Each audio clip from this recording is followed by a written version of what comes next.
దేవునికి స్తోత్రములు. మీ అందరికీ నా వందనములు. ఈరోజు దేవుని వాగ్దానము, నేను వారిని కనికరింతునని సైన్యములకు అధిపతి యెహోవా సెలవిచ్చుచున్నాడు. మలాకి గ్రంథం 3:17 సైన్యములకు అధిపతి అయిన యెహోవా నేను వారిని కనికరింతునని మనతో సెలవిస్తున్నారు. మనం అందరము దేవుని సన్నిధిని తగ్గించుకుని దేవునికి ప్రార్థన చేయాలి.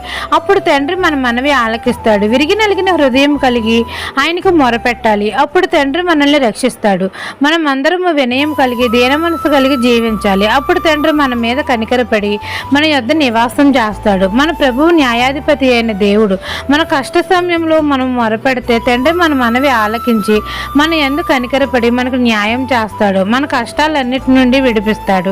ఆత్మ సంబంధమైన మనసు కలిగి జీవిస్తే తండ్రి అన్ని వేళల యందు మన యందు కనికరపడి మనల్ని రక్షిస్తాడు, దీవెనలు ఇస్తాడు. తండ్రి తనకి ఇష్టమైన కుమారుణ్ణి కనికరించినట్లు మనల్ని కనికరిస్తాడు.